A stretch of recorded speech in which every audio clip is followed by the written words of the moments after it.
ಈ ಸೈಟ್ ಇಲ್ಲದ್ರೆ ನಾನು ಫ್ಯಾಮಿಲಿ ಸಮೇತ ನಾನು ಸತ್ತೋಗ್ಬಿಡ್ಬೇಕು.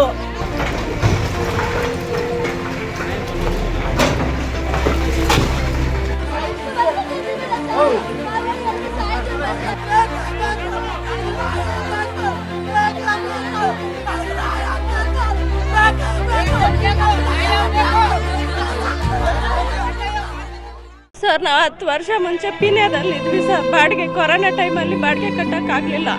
ನಮ್ಮ ಹಸ್ಬೆಂಡ್ ಫ್ಯಾಕ್ಟ್ರಿ ಕೆಲ್ಸಕ್ಕೆ ಹೋದ್ವಿ, ನಾವು ಗಾರ್ಮೆಂಟ್ಸ್ ಕೆಲಸ ಮಾಡ್ತಾ ಇದ್ವಿ.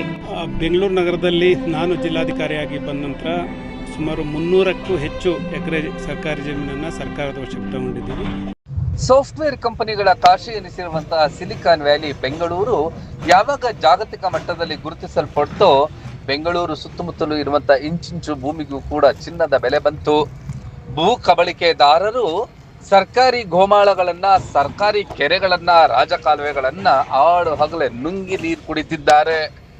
ಕಂದಾಯ ಇಲಾಖೆಯವರಂತೂ ಗಾಢ ನಿದ್ರೆಯಲ್ಲಿದ್ದಾರೆ. ಕೆಲವೊಂದು ಕಡೆ ಕಂದಾಯ ಇಲಾಖೆಯವರೇ ಹಣವನ್ನ ಪಡೆದುಕೊಂಡು ಅಕ್ರಮ ಲೇಔಟ್ಗಳಿಗೆ, ಅಕ್ರಮ ಒತ್ತುವರಿದಾರರಿಗೆ ಸಹಾಯವನ್ನ ಮಾಡ್ತಿದ್ದಾರೆ. ಅದಕ್ಕೆ ಜ್ವಲಂತ ಸಾಕ್ಷಿಯಾಗಿರುವುದೇ ಬೆಂಗಳೂರು ದಕ್ಷಿಣ ವಿಧಾನಸಭಾ ಕ್ಷೇತ್ರದ ಕೋನಪ್ಪನಗರ ಪಟ್ಟಣ ಪಂಚಾಯಿತಿ ವ್ಯಾಪ್ತಿಯ ದೊಡ್ಡನಾಗಮಂಗಲದ ಕೆರೆ.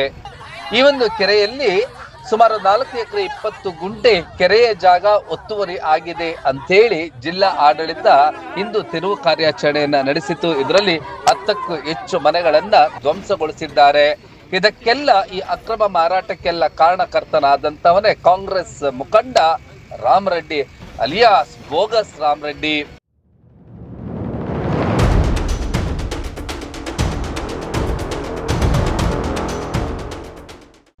ರಾಮರೆಡ್ಡಿ ಮನೆಯನ್ನ ಕಟ್ಕೊಂಡಿದ್ದಾನೆ. ಇವನೇ ಗಿರಾಕಿಗಳನ್ನ ಕರೆತಂದು ರಿಜಿಸ್ಟ್ರೇಷನ್ ಮಾಡಿಸ್ತಿದ್ದಂತೆ. ಹಾಗೆಯೇ ಒಂದಷ್ಟು ಮನೆಗಳನ್ನ ಹಾಗೆ ಕಟ್ಕೊಳ್ಳಿ, ನಾನು 94C ಅಡಿ ಹಕ್ಕುಪತ್ರಗಳನ್ನು ಕೊಡಿಸ್ತೇನೆ ಎನ್ನುವಂತ ಸುಳ್ಳು ಭರವಸೆಯನ್ನು ಕೂಡ ನೀಡಿದ್ದಾನೆ. ಇಂದು ದೊಡ್ಡನಾಗಮಂಗಲದ ಕೆರೆಯ ಅಂಗಳದಲ್ಲಿರುವಂತಹ ಸರ್ವೆ ನಂಬರ್ 54ರ ಪೈಕಿ 4 ಎಕರೆ 20 ಗುಂಟೆ ಜಾಗದಲ್ಲಿ ನಿರ್ಮಾಣವಾಗಿದ್ದಂತಹ ಮನೆಗಳ ತೆರವು ಕಾರ್ಯಾಚರಣೆಯ ಆ ಎಲ್ಲ ದೃಶ್ಯಗಳನ್ನ ನೋಡೋಣ ಬನ್ನಿ.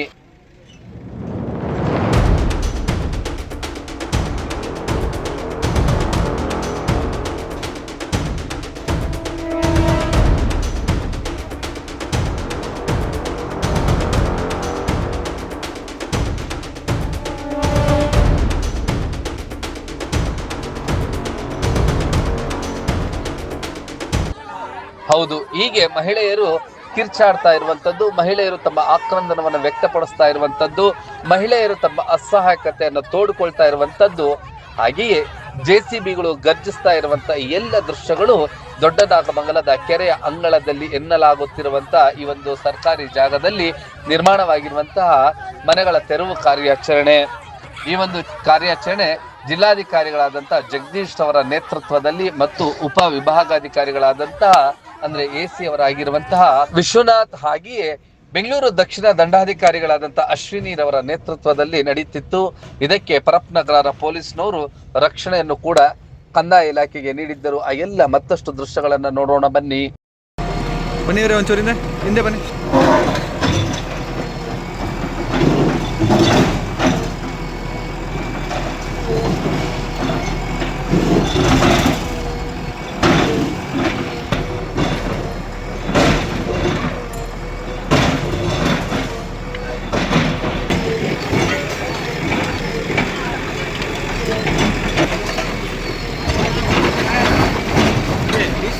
ಮೂರ್ತಿ ಬರ್ಬೇಕಲ್ಲ, ಮೂರ್ತಿ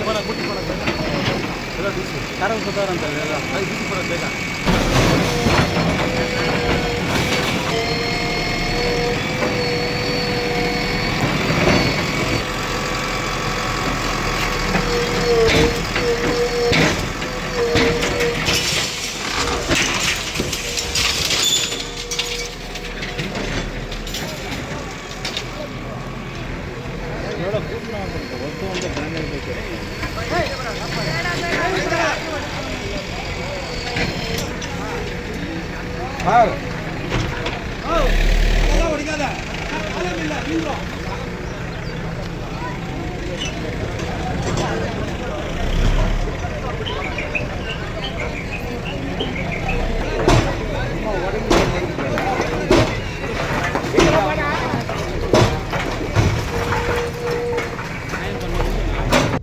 ಈ ಸಂದರ್ಭದಲ್ಲಿ ಮನೆಗಳನ್ನ JCB ಯಂತ್ರಗಳು ಉರುಳಿಸ್ತಾ ಇರುವಂತಹ ದೃಶ್ಯಗಳು, ಈ ಸಂದರ್ಭದಲ್ಲಿ ಮನೆ ಕಳೆದುಕೊಂಡಂತವರ ಆ ಅಸಹಾಯಕತೆಯನ್ನ ನೋಡೋಣ ಬನ್ನಿ.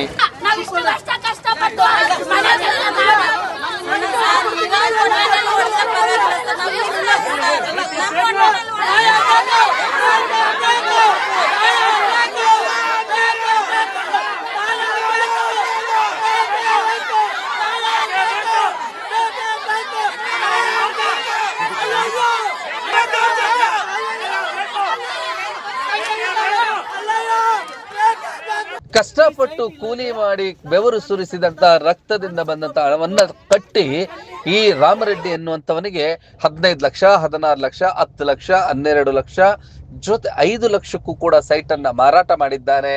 ಎಲೆಕ್ಟ್ರಾನಿಕ್ ಸಿಟಿಗೆ ಹೊಂದಿಕೊಂಡಿರುವಂತಹ ಈ ಒಂದು ಸ್ಥಳದಲ್ಲಿ ಇಷ್ಟು ಕಡಿಮೆ ಬೆಲೆಗೆ ಸೈಟ್ಗಳು ಸಿಗುತ್ತಾ ಎನ್ನುವಂತ ಒಂದು ಅಂದಾಜು ಕೂಡ ಈ ಜನರಿಗೆ ಇಲ್ಲ. ಹೇಗೋ ಸೈಟ್ ಸಿಕ್ತು, ಸೈಟ್ ಸಿಕ್ಕಿದ್ರೆ ಸಾಕು ಮನೆಯನ್ನ ನಿರ್ಮಿಸ್ಕೊಳ್ಳೋದಕ್ಕೆ ಹೋದಂತವರಿಗೆ ಈಗ ಶಾಕ್ ಆಗಿತ್ತು. ಜಿಲ್ಲಾಧಿಕಾರಿಗಳು ಬಂದು ಈ ಒಂದು ಜಾಗವನ್ನ ಅಂದ್ರೆ ಈ ಮನೆಗಳನ್ನ ತೆರವುಗೊಳಿಸುವಂತ ಕಾರ್ಯಾಚರಣೆಯನ್ನ ಆರಂಭಿಸಿಯೇ ಬಿಟ್ರು. ಇನ್ನಷ್ಟು ದೃಶ್ಯಗಳನ್ನು ನೋಡ್ತಾ ಈ ಸಂದರ್ಭದಲ್ಲಿ ಮಹಿಳೆಯರು ತಮ್ಮ ಆಕ್ರೋಶವನ್ನು ವ್ಯಕ್ತಪಡಿಸಿದ್ದು ಹೀಗೆ.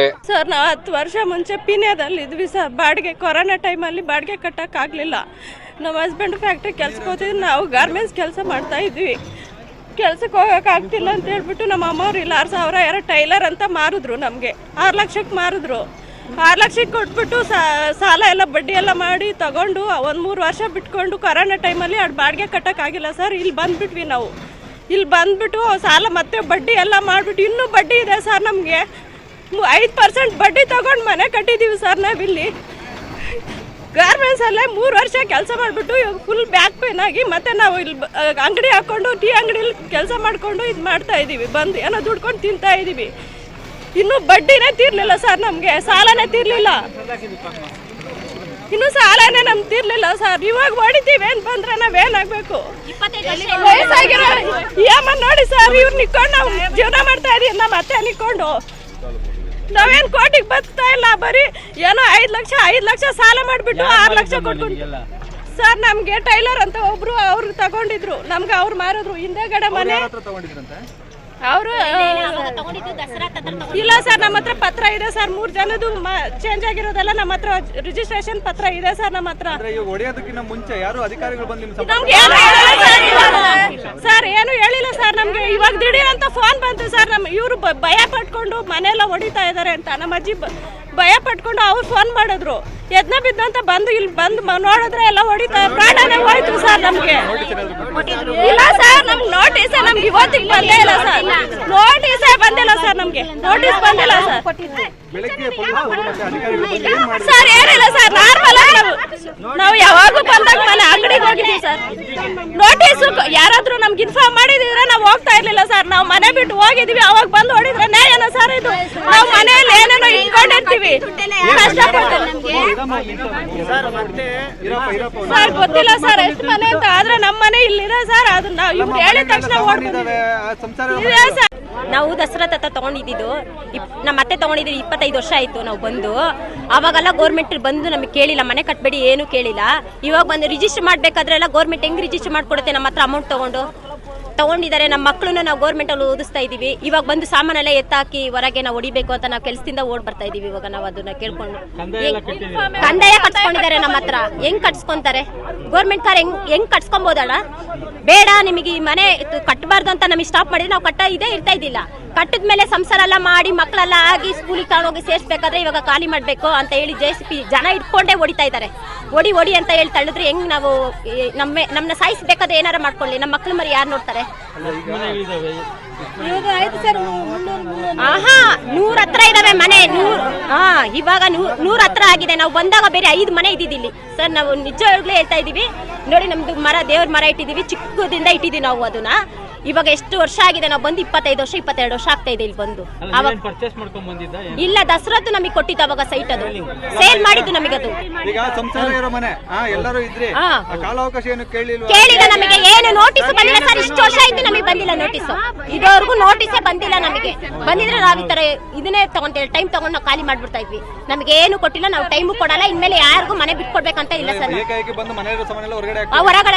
ಹೊರಗಡೆ ಹಾಕಕ್ ಬಿಡ್ತಾ ಇಲ್ಲ, ತಳ್ತಾ ಇದಾರೆ, ಎಲ್ಲ ತಳ್ಬಿಟ್ಟಿದ್ದಾರೆ, ಅರ್ಧಕ್ಕರ್ಧ ಮನೆ ತಳ್ಬಿಟ್ಟಿದ್ದಾರೆ. ನಾವು ಬರೋಷ್ಟೊತ್ತಿಗೆ ಸಾಮಾನುಗಳು ಇಟ್ಕೊಂಡೆ ಇದು ವಾಷಿಂಗ್ ಮಿಷಿನ್ ಇಂದ ಎಲ್ಲ ಹೊಡೆದಾಕಿದ್ದಾರೆ ಪಾಪ. ಹೆಂಗೆ ಸರ್ ನಾವು ಕಷ್ಟಪಟ್ಟು ತಗೊಂತಾ ಇರೋದು, ನಿಜವಾಗ್ಲೂ ಹೇಳ್ತೀವಿ ಸರ್. ಮನೆ ಕೆಲ್ಸಕ್ಕೆ ಹೋಗಿ ಬರ್ತೀವಿ, ನಮ್ಮ ಮಕ್ಕಳನ್ನ ಕರ್ಕೊಂಡೋಗಿ 8 ಗಂಟೆಗೆ ಮನೆ ಬಿಟ್ರೆ ಸಾಯಂಕಾಲ 6:30 ಬರ್ತೀವಿ ಸರ್ ನಾವು ಮನೆಗೆ. ಬಿಡ್ಲಿಲ್ಲ, ತಗೊಂಡ್ ಹೊಡ್ಬಿಡ್ತಾರೆ, ಎತ್ತಿ ಬಿಸಾಕ್ತಾ ಇದಾರೆ. ಅವರೇ ಕೆಲಸದವರ ಬಿಸಾಕ್ತಿದ್ದಾರೆ. ಒಂದೊಂದು JCB ತೆಗ್ದೇ ಇಲ್ಲ. ಇದು ವಾಷಿಂಗ್ ಮಿಷಿನ್ ಎಲ್ಲ ನಾವೇನ್ ಕೇಳ್ತೀವಿ, ಮನೆ ಬಿಟ್ಕೊಡಕ್ ಆಗಲ್ಲ. ಗೌರ್ಮೆಂಟ್ ಎಲ್ಲ 25 ವರ್ಷ ಇಲ್ದು ಗೌರ್ಮೆಂಟ್ ಇವಾಗ ಬಂದು ಖಾಲಿ ಮಾಡಿದ್ರೆ ನಾವ್ ಹೆಂಗೆ ಖಾಲಿ ಮಾಡಕ್ ಆಗುತ್ತೆ ಸರ್? ನಾವು ಖಾಲಿ ಮಾಡಕ್ ಆಗಲ್ಲ. 25 ವರ್ಷ ಆಯ್ತು ನಾವು ಬಂದು, ಗೌರ್ಮೆಂಟ್ ಹೇಳಿದ್ರು ನಾವು ಬಿಡಕ್ ಆಗಲ್ಲ ಸರ್. ಯಾಕೆಂದ್ರೆ ನಾವು ಕಷ್ಟ ಪಡ್ತೀವಿ, ನಮ್ಮ ಮಕ್ಕಳೆಲ್ಲ ಇಲ್ಲಿ ಓದ್ತಾ ಇದಾರೆ, ಗೌರ್ಮೆಂಟ್ ಎಲ್ಲ ಓದ್ತಿದೀವಿ. ಇವಾಗ ಖಾಲಿ ಮಾಡು ಅಂದ್ರೆ ನಾವು ಬಾಡಿಗೆ ಹೆಂಗ್ ಕಟ್ಟಣ? ಪ್ರಿಯಾ ನನ್ನ ಹೆಸರು. ಜಿಲ್ಲಾಧಿಕಾರಿಗಳು ಯಾವುದೇ ರೀತಿಯಾದಂತಹ ಮಾಹಿತಿಯನ್ನ ನೀಡದೆ ಬಂದು ತೆರವುಗೊಳಿಸುತ್ತಿದ್ದಾರೆ ಅಂತ ಹೇಳಿ ಆಕ್ರೋಶವನ್ನು ವ್ಯಕ್ತಪಡಿಸಿದ್ರು. ಈ ಸಂದರ್ಭದಲ್ಲಿ ಜಿಲ್ಲಾಧಿಕಾರಿಗಳಾದಂತಹ ಜಗದೀಶ್ ಅವರು ಏನ್ ಹೇಳಿದ್ರು ಅನ್ನೋದನ್ನ ನೋಡೋಣ ಬನ್ನಿ. ಬೆಂಗಳೂರು ನಗರದಲ್ಲಿ ನಾನು ಜಿಲ್ಲಾಧಿಕಾರಿಯಾಗಿ ಬಂದ ನಂತರ ಸುಮಾರು 300ಕ್ಕೂ ಹೆಚ್ಚು ಎಕರೆ ಸರ್ಕಾರಿ ಜಮೀನನ್ನು ಸರ್ಕಾರದ ವಶಕ್ಕೆ ತಗೊಂಡಿದ್ದೀವಿ. ಅದರ ಮಾರುಕಟ್ಟೆ ಮೌಲ್ಯ ಸುಮಾರು 10,000 ಕೋಟಿಗೂ ಹೆಚ್ಚು ಮೌಲ್ಯದ ಆಸ್ತಿಯನ್ನು ನಾವೀಗ ಆಲ್ರೆಡಿ ಸರ್ಕಾರದ ವಶಕ್ಕೆ ತೆಗೆದುಕೊಂಡಿದ್ದೀವಿ. ಇವತ್ತು ಸಹ ಇಲ್ಲಿ ದೊಡ್ಡ ನಾಗಮಂಗಲ ಕೆರೆ ಒತ್ತುವರಿ ಆಗಿದೆ. ಒತ್ತುವರಿ ಅಷ್ಟೇ ಅಲ್ಲ, ಒತ್ತುವರಿ ಮಾಡಿ ಯಾರೋ ಬಡವ್ರ ಮನೆ ಕಟ್ಕೊಂಡ್ರೆ ಬೇರೆ ವಿಷಯ. ಈ ಥರದವರು ಒಂದಿಷ್ಟು ಜನ ಸುಳ್ಳು ದಾಖಲೆಗಳನ್ನ ಸೃಷ್ಟಿ ಮಾಡಿ ಬಡವರಿಗೆಲ್ಲ ಸೈಟನ್ನು ಮಾರಿದ್ದಾರೆ. ಅಂಥವ್ರ ಮೇಲೆ ಕ್ರಿಮಿನಲ್ ಮೊಕದ್ದಮೆಯನ್ನು ದಾಖಲು ಮಾಡ್ತಾ ಇದ್ದೀನಿ. ಇಲ್ಲಿ ಯಾರು ಕೆರೆ ಜಾಗದಲ್ಲಿ ಯಾರೆಲ್ಲ ಮನೆ ಕಟ್ಟಿದ್ದಾರೆ ಅವರೆಲ್ಲರನ್ನು ತೆರವು ಮಾಡೋ ಕೆಲಸವನ್ನು ಮಾಡ್ತಾರೆ. ಯಾವ ಸರ್ವೆ ನಂಬರ್? ಎಷ್ಟು ವರ್ಷದಿಂದ ಸರ್ವೆ ನಂಬರ್ 54. ಇದು ಯಾವುದು ಇವತ್ತೇ ಮಾಡ್ತಾ ಇರೋದು, ಯಾರು ಇಷ್ಟು ವರ್ಷದಿಂದ ಮಾಡಿಲ್ಲ. ಇದು ಖಾಲಿ ಇರೋಂಥ ಲ್ಯಾಂಡನ್ನು ಸೈಟ್ ಅಂತ ಮಾಡಿದ್ದಾರೆ. ಸೈಟ್ ಅಂತ ಮಾಡಿ ಕೆಲವರು ಮನೆ ಕಟ್ಟಲಿಕ್ಕೆ ಶುರು ಮಾಡಿದ್ದಾರೆ. ಈ ಮನೆಯಲ್ಲಿ ಪಕ್ಕದಲ್ಲಿ ನೀವು ನೋಡ್ಬೋದು, ಮನೆ ಕಟ್ಟಿದ್ದಾರೆ, ಅವರೇ ಸೇಲ್ ಮಾಡಿದ್ದಾರೆ. ಅವ್ರ ಮೇಲೆ ಕ್ರಿಮಿನಲ್ ಮೊಕದ್ದಮೆ ಹಾಕ್ತಾರೆ. ಆ ಕಡೆ ಬಡವ್ರ ಮನೆಗಳು ಸುಮಾರು ಹೊಡೆದಾಕ್ ಬಂದಿದ್ದೀರಿ. ಈಗ ಬಡವ್ರ ಮನೆ ಅಲ್ಲ, ಯಾರು ಸರ್ಕಾರಿ ಕೆರೆ ಜಾಗದಲ್ಲಿ ಮನೆ ಕಟ್ಟಿದ್ದಾರೆ, ಬಡವ್ರದ್ದು ಶ್ರೀಮಂತರದ್ದು ಅಂತ ನೋಡೋದಿಲ್ಲ. ಸರ್ಕಾರಿ ಕೆರೆ ಒತ್ತುವರಿ ತೆರವನ್ನು ನಾವು ಮಾಡಲೇಬೇಕಾಗುತ್ತೆ. ಒಬ್ರದ್ದು ತೆಗೆದು ಒಬ್ರದ್ದು ಬಿಡೋದು ಆಗೋದಿಲ್ಲ, ಎಲ್ಲರದ್ದು ತೆಗಿಬೇಕಾಗುತ್ತೆ. ಅದಕ್ಕೆ ನೀವು ನೋಡ್ತಾ ಇದ್ದೀರಿ, ಇಷ್ಟು ದೊಡ್ಡ ಮನೆಯನ್ನು ತೆಗಿತಾ ಇದ್ದೀವಿ, ಗುಡಿಸ್ಲಿರೋದನ್ನ ತೆಗಿತಾ ಇದ್ದೀವಿ, ಎಲ್ಲವನ್ನ ತೆಗಿತೀವಿ. ಕೆರೆ ಜಾಗ ಸಂಪೂರ್ಣ ಸರ್ವೆ ಮಾಡಿದ್ದೀವಿ. ಅದು ಹೇಳ್ತೀನಿ ನಾನು, ಎಷ್ಟು ಎಕರೆ ರೀ? 56 ಎಕರೆ ಕೆರೆ ಜಾಗ ಇದೆ. ಒತ್ತುವರಿ ಎಷ್ಟಿದೆ ಅದರಲ್ಲಿ?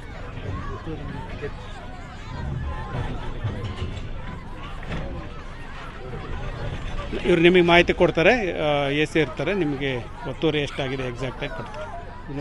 ಅಂದ್ರೆ ಒಬ್ಬರೇ ಒತ್ತುವರಿ ಮಾಡ್ಕೊಂಡು ಮಾರಾಟ ಮಾಡಿದ್ರ ಅಥವಾ ಹೆಂಗೆ ಸರ್? ಇದರಲ್ಲಿ ಏನು ಗ್ಯಾಂಗ್ ಇದೆ ಸರ್? ಇದೊಂದು ಬಡವರಿಗೆ ಒಬ್ಬರೇ ಇದ್ರೆ ಇದರಿಂದ ಏನಾದ್ರು ದೊಡ್ಡ ಗ್ಯಾಂಗ್ ಇದೆಯಾ ಸೇಲ್ ಮಾಡೋದು? ಈಗ ಒಮ್ಮೆ ನಾನು ಕ್ರಿಮಿನಲ್ ಮೊಕದ್ದಮೆ ಹೂಡಿದ ಮೇಲೆ ಗೊತ್ತಾಗ್ತದೆ. ಅದು ತನಿಖೆ ಮಾಡಿದ ಮೇಲೆ ಯಾರಿದ್ದಾರೆ, ಅವ್ರ ಹಿಂದೆ ಯಾರ್ಯಾರು ಮಾಡಿದ್ದಾರೆ ಸೇರಿ, ಇದೇ ಥರ ಬೇರೆ ಎಲ್ಲಾದರೂ ಮಾಡಿದಾರ ಅನ್ನೋದ್ರ ಮಾಹಿತಿ ತನಿಖೆಯಲ್ಲಿ ಗೊತ್ತಾಗ್ತದೆ. ಇದು ಎಲ್ಲ ಇದೆ ರೀ. ಇದು ನೋಡ್ಬೋದು, ರಾಜಕಾಲುವೆ ಒತ್ತುವರಿ ಮಾಡಿ ಸೈಟನ್ನು ಮಾಡಿದ್ದಾರೆ, ಅದನ್ನು ರಿಮೂವ್ ಮಾಡಿ. PS ಕಾಲೇಜು ರಾಜಕಾಲುವೆ ಪೂರ್ತಿ ಒತ್ತುವರಿ ಮಾಡಿದ್ದಾರೆ ಅಂತ ಆರೋಪ ಇದೆ ಸುಮಾರು ವರ್ಷಗಳಿಂದ. ನನಗೆ ಇದ್ರವರೆಗೂ ಇದು ಮಾಹಿತಿ ಬಂದಿಲ್ಲ. ನೀವು ಇವತ್ತು ಗಮನಕ್ಕೆ ತರ್ತಾ ಇದ್ದೀರಿ, ಸರ್ವೆ ಮಾಡಿಸ್ತೀನಿ. ಯಾರೇ ರಾಜಕಾಲುವೆ ಒತ್ತುವರಿ ಮಾಡಿದ್ರು ತೆರವು ಮಾಡುವಂಥ ಕೆಲಸವನ್ನು ಜಿಲ್ಲಾಡಳಿತ ವತಿಯಿಂದ ಮಾಡ್ತೀವಿ. Thank you. ಪ್ರಭಾವಿಗಳಿಗೆ ಮತ್ತು ಬಲಾಢ್ಯರನ್ನ ಯಾರು ಇದು ಮಾಡೋದಿಲ್ಲ, ಬಡವರ ಮೇಲೆ ಹಿಂಗೆ ಇದು ಬಲಾಢ್ಯರೇ. ಇದು ಇಂಥ ಸರ್ಕಾರಿ ಜಮೀನನ್ನು ಕದ್ದು ಮಾರೋರು ಬಲಾಢ್ಯರಲ್ಲದೆ ಇನ್ಯಾರು? PS ಕಾಲೇಜಲ್ಲಿ ರಾಜಕಾಲುವೆ ಒತ್ತುವರಿ ಆಗಿರೋದು, ನಿಮ್ಮ ಅಧಿಕಾರಿಗಳು ಪ್ರತಿ ಸಲ ಮಳೆ ಬಂದಾಗ ಹೋಗ್ತಾರೆ ಬರ್ತಾರೆ, ಮತ್ತು ಯಾವುದೇ ಕಾರ್ಯಾಚರಣೆ ಮಾಡಲ್ಲ ಅಲ್ಲಿ. ಇಲ್ಲ, ನೀವು ಇವತ್ತು ನನ್ನ ಗಮನಕ್ಕೆ ತಂದಿದ್ದೀರಿ, ತಕ್ಷಣ ಸರ್ವೆ ಮಾಡ್ಲಿಕ್ಕೆ ಹೇಳ್ತೀನಿ. ಒತ್ತುವರಿ ಆಗಿದ್ರೆ ಬಲಾಢ್ಯರಿರಲಿ ಸಾಮಾನ್ಯರಿರಲಿ ಎಲ್ಲರದ್ದು ಸರ್ಕಾರಿ ಲ್ಯಾಂಡ್ ಒತ್ತುವರಿ ಮತ್ತು ರಾಜಕಾಲುವೆ ಒತ್ತುವರಿ ಏನಿದೆ ಅವೆಲ್ಲವನ್ನು ಬಿಡಿಸ್ತೀವಿ. ಅಲ್ಲ, ಮುಖ್ಯ ರಸ್ತೆ ಈಗ ದೊಡ್ಡಮಂಗಲಕ್ಕೆ ಪರಪ್ಪನಗರದಿಂದ ಬರಬೇಕಾದ್ರೆ ಮುಖ್ಯ ರಸ್ತೆಗೆ ನೀರು ಬರ್ತಾ ಇದೆ. ಪ್ರತಿ ವರ್ಷ ಮಳೆ ಬಂದಾಗ ಅದೇ ಸಮಸ್ಯೆ ಆಗ್ತದೆ. PS ಕಾಲೇಜು ಸಹ ಮುಳುಗೋಗ್ತಿದೆ. ಕೆರೆ ಅಂತ ಆಗುತ್ತೆ ಸರ್. ಅಲ್ಲ, ನಾನು ಹೇಳಿದ್ನಲ್ಲ ನಿಮಗೆ, ಇವತ್ತು ನನ್ನ ಗಮನಕ್ಕೆ ತಂದಿದ್ದೀರಿ, ಖಂಡಿತ ಅದನ್ನು ಸರ್ವೆ ಮಾಡಿಸ್ತೀವಿ. ಸರ್ವೇರ್ ಇಲ್ಲೇ ಇದ್ದಾರೆ, ಅವರಿಗೆ ಸೂಚನೆ ಕೊಡ್ತೀನಿ, ತಕ್ಷಣ ಸರ್ವೆ ಮಾಡಿ. ಒಟ್ಟಿನಲ್ಲಿ ಈ ಒಂದು ಮನೆಗಳು ಸರ್ಕಾರಿ ಕೆರೆಯಲ್ಲಿ ನಿರ್ಮಾಣ ಆಗಿದೆ ಅಂತೇಳಿ ಜಿಲ್ಲಾಧಿಕಾರಿಗಳು ವಾದವನ್ನು ಮಂಡಿಸುತ್ತಿದ್ದಾರೆ. ನಾವು ಯಾವುದೇ ರೀತಿಯಾದಂತಹ ನೋಟಿಸ್ ಅನ್ನ ನೀಡುವಂತ ಅಗತ್ಯ ಇಲ್ಲ, ಇದು ಸರ್ಕಾರಿ ಕೆರೆ, ಹಾಗೆಯೇ ಸರ್ಕಾರಿ ಜಮೀನುಗಳಿಗೆ ನೋಟಿಸ್ ನೀಡೋದಿಲ್ಲ ಅಂತ ಹೇಳಿ ಈ ಮನೆಗಳನ್ನ ತೆರವುಗೊಳಿಸಿದ್ರು. ಕೊನೆಗೆ ಈ ಒಂದು ಮಹಿಳೆಯರ ಆಕ್ರಂದನ ಮುಗಿಲು ಮುಟ್ಟಿದಾಗ ಸ್ವಲ್ಪ ಮೆತ್ತಗಾದಂತಹ ಎ.ಸಿ. ವಿಶ್ವನಾಥ್ ರವರು ಒಂದು ದಿನದ ಅವಕಾಶವನ್ನ ನೀಡಿ ಮನೆಗಳಿಗೆ ಮಾರ್ಕ್ ಅನ್ನು ಕೂಡ ಮಾಡಿದ್ರು. ಇನ್ನು ಈ ರಾಮರೆಡ್ಡಿ ಅನ್ನಂತ ಐನಾಸಿ ಬೋಗಸ್ ರಾಮರೆಡ್ಡಿ ಈ ಒಂದು ಸೈಟ್ ಗಳನ್ನ ಮಾರಾಟ ಮಾಡಿ ಹಣವನ್ನ ಮಾಡ್ಕೊಂಡಿದ್ದಾನೆ. ಆದ್ರೆ ಈಗ ಈ ಬಡವರು ಮನೆಯನ್ನ ಖರೀದಿಸಿದಂತವರ ಪಾಡು ಭಗವಂತನಿಗೆ ಮುಟ್ಟಿದೆ. ಈ ಮನೆಗಳು ಉಳಿತಾವ ಇಲ್ವಾ ಎನ್ನುವಂತ ಆತಂಕದಲ್ಲಿ ಇವರು ಈಗ ಕಾಲ ದೂಡಬೇಕಾದಂತ ಪರಿಸ್ಥಿತಿ ಬಂದೊದಗಿದೆ. ಯಾರೇ ನಿವೇಶನಗಳನ್ನ ಅಂದ್ರೆ ಸೈಟ್ ಗಳನ್ನ ಕೊಂಡುಕೊಳ್ಬೇಕು ಅಂದ್ರೆ ಅದರ ಒಂದು ಲೀಗಲ್ ಅಡ್ವೈಸ್ ಅನ್ನ ಪಡ್ಕೊಳ್ಳಿ. ಮತ್ತೆ ಯಾರು ತಿಳಿದವರಿರ್ತಾರೆ ಅಕ್ಕಪಕ್ಕದವರನ್ನ ತಿಳಿದುಕೊಂಡು ಮನೆಗಳನ್ನ ನಿರ್ಮಾಣ ಮಾಡ್ಕೊಳ್ಳಿ ಅಥವಾ ಸೈಟ್ ಗಳನ್ನ ಖರೀದಿಸಿಕೊಳ್ಳಿ. ಬೆಂಗಳೂರು ಸುತ್ತಮುತ್ತಲೂ ಅಕ್ರಮ ಭೂ ಕಬಳಿಕೆದಾರರ ಸಂಖ್ಯೆ ಹೆಚ್ಚಾಗ್ತಾ ಇದೆ. ಇದೊಂದು ರೀತಿಯಾದಂತಹ ವ್ಯವಸ್ಥಿತವಾದಂತಹ ಲಾಬಿಗಳು, ಷಡ್ಯಂತ್ರಗಳು ನಡೀತಿದೆ. ನಿವೇಶನ ಖರೀದಿದಾರರೇ ಎಚ್ಚರ ಎಚ್ಚರ ಎಚ್ಚರ.